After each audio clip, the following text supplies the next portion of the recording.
Now, Huang Yue, what evidence shows that Japan is moving towards a more militaristic path under Takaichi?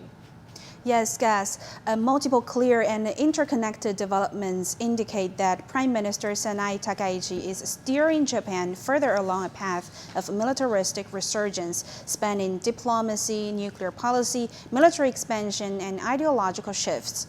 So on the diplomatic front, Takaichi's administration has escalated Japan's long-standing bid for permanent membership on the UN Security Council. This effort began in the 1990s, but it has become notably more assertive under Takaichi. During the 80th UN General Assembly this week, Japan made one of its most high-profile pushes yet for permanent membership. In response, China reaffirmed that Japan is not qualified, citing unresolved wartime responsibilities, persistent historical distortions, and Takaichi's recent provocative remarks on Taiwan, which breach international norms and challenge the post-war order. This confrontation underscores how Japan's ambitions for an expanded global role are colliding with deep historical and regional sensitivities.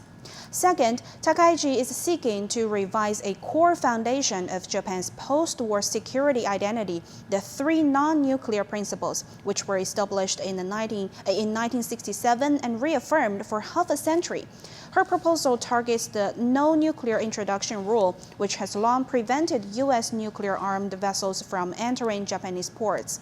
Takaichi claims that lifting this restriction would bolster U.S. nuclear deterrence in emergencies. However, in practice, it allows Japan to take a more active role in nuclear strategies, representing the first effort in modern Japanese history to relax a principle specifically established to prevent any return to wartime nuclear ambitions.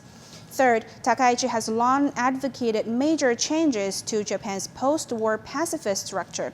She has supported a possible revision to Article 9 of the Japanese Constitution, which forbids the use of force as a means to settling international disputes and forbids Japan from maintaining an army, navy, or air force.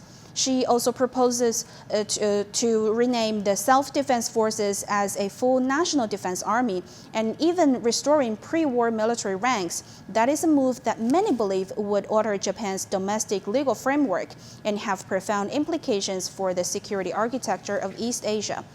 Her influence is reflected in the budget. In 2025, Japan's defense spending has jumped to 2.8% of its GDP, the highest since World War II. Investments are focusing on long-range strike capabilities, acquiring U.S. Tomahawk missiles, developing domestic long-range missiles, and exploring nuclear-powered submarine technology.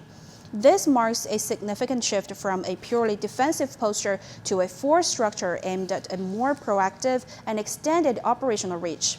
Last but not least, the trend is not only material, it is also ideological.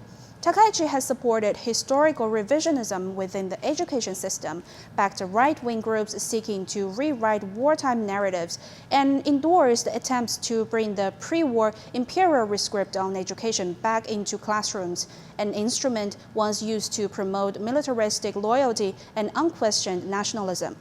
This blending of military expansion with ideological revision forms what scholars often describe as new militarism, a project aimed at transforming Japan into a normal state with full military rights, while selectively redefining its wartime past. Taken together, Japan's assertive push for a UN Security Council permanent seat, the potential loosening of nuclear restrictions, record-high defense spending, constitutional ambitions, and ideological revisionism point to a coordinated, systemic shift. These developments signal a strategic transformation that heightens regional tensions and redefines Japan's post-war identity.